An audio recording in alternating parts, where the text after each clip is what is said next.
মাছের খাবার দেওয়া হবে পুকুরে। এটা হচ্ছে চালের পালিশ, এটা হচ্ছে আতপ চালের পালিশ।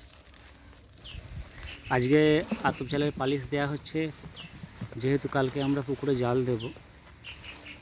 আজকে খাবারটা দিলে মাছগুলো একটা সাইডে চলে আসে খাবার খেতে, আর মাছের ওজনটা একটু বাড়ে, সেই কারণেই খাবার দেওয়া আজকে।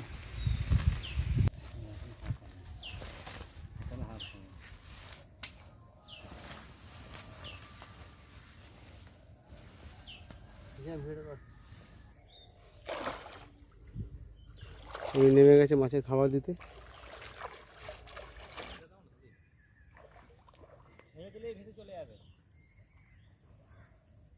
এগুলো খাবে।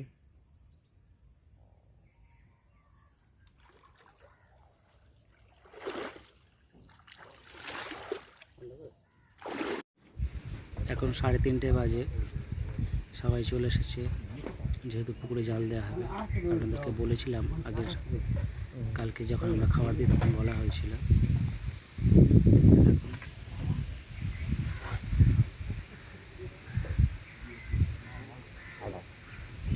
এখন জালগুলো সেলাই করে জোড়া লাগানো হচ্ছে, যেহেতু জালগুলো ছোট ছোট হয়, পুকুর অনুযায়ী আপনার সেলাই করা হয়।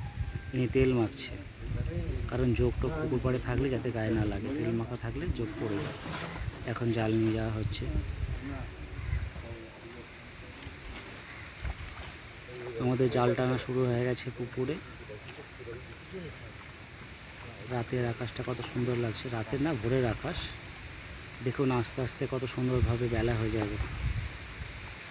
পুকুরটা অনেক বড়, পুরোটা দেখানো সম্ভব হয়নি বলে ভিডিওটা কেটে দেখাচ্ছি। জাল আমাদের মোটামুটি টানা হয়ে গেছে, এখনও অন্ধকার, কিন্তু দেখতে দেখতে এখানে আলো হয়ে যাবে। মাছ লাফানো শুরু হয়ে গেছে।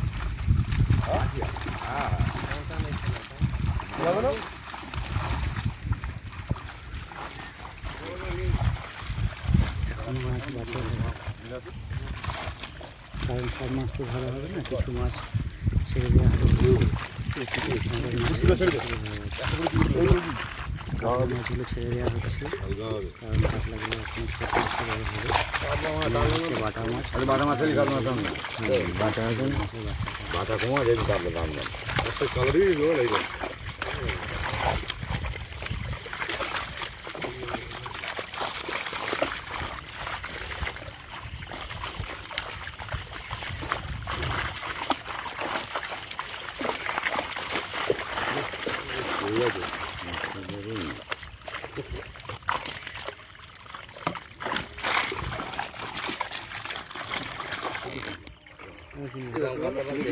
তিন খেলা ছিল, পোনা মাছ ফেলা ছিল, ভালোটা নেই। এখন মাছগুলো মোটামুটি বড় হয়েছে, একদম ছোটো ছোটো ছিল।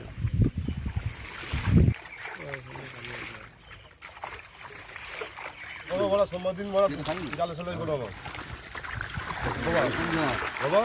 সোমবার দিন জাল সেলাই করো। হ্যাঁ আবার রাজা থেকে করবো চার দোকানে। হ্যাঁ ভোর ভোর যেতে হবে কাজে, কিন্তু পুরো চার দোকানে কি করবো? আমি 3টে ভেতরে নাম রাখতে ছেড়ে দেবো, কিন্তু কাজে 12টায় উঠতে হবে। ও খেলা দিন হবে না, একটা করে সেলাই দিলে যা নাম রাখতে হবে নাকি? 12টায় উঠতে হবে, না উঠতে হবে, শুনলে হবে না। এরকম খেলা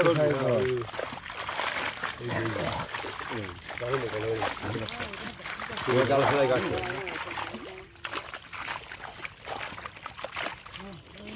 মাছ একটু মোটামুটি ঘর বাছাই করে বাড়া ফেলে গেল তো ফুটি ফুটি তুই ধরে রাখ, তুই ধরে রাখ। ঠিক আছে ঠিক আছে,